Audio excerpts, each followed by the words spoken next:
Now there are two main ways to make donuts. There's the one that John showed us, and then there's this one. It's an enriched yeast dough, and I'm going to serve that with a buttermilk panna cotta.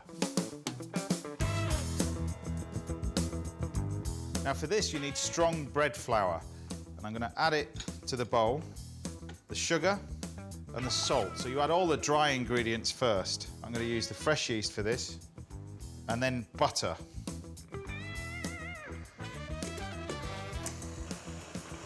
And add the water. Now it's important when you're mixing this together that you look at the texture of the dough. It's really important. So if it needs more water, add more water. Now it's the addition of the sugar and the butter in here which makes it different to a bread dough. It's what we call an enriched yeast dough. And it's the basis of the traditional American donut.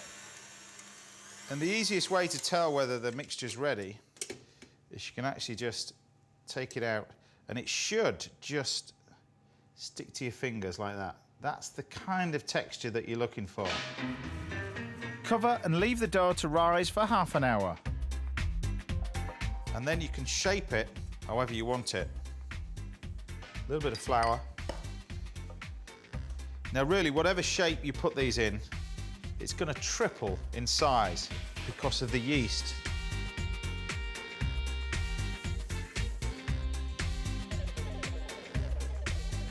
Now to go with these donuts, I'm going to make a buttermilk panna cotta. It's actually really simple to make.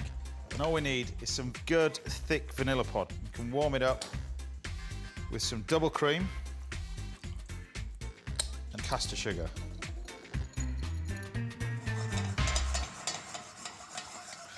And then I've just soaked the leaf gelatine here in cold water till it starts to get lovely and soft.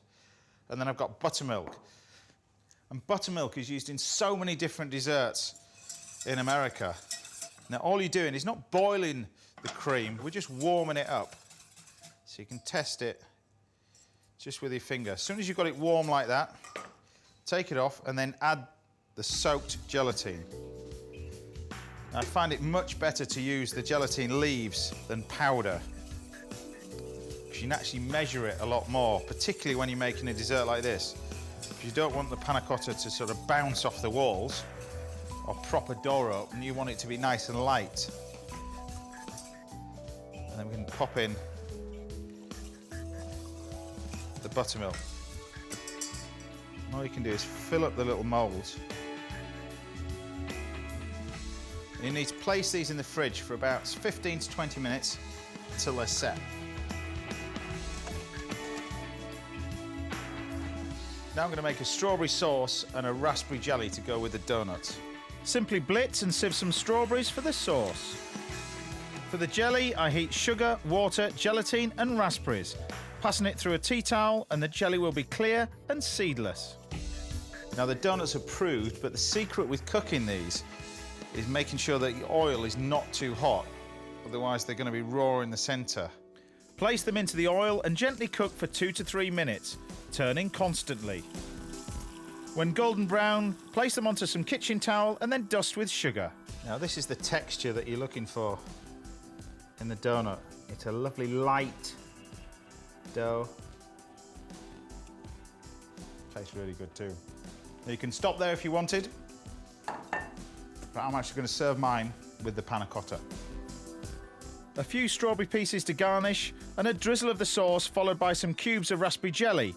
Add some fresh mint for colour and freshness, and there you have it, my delicious donuts with panna cotta.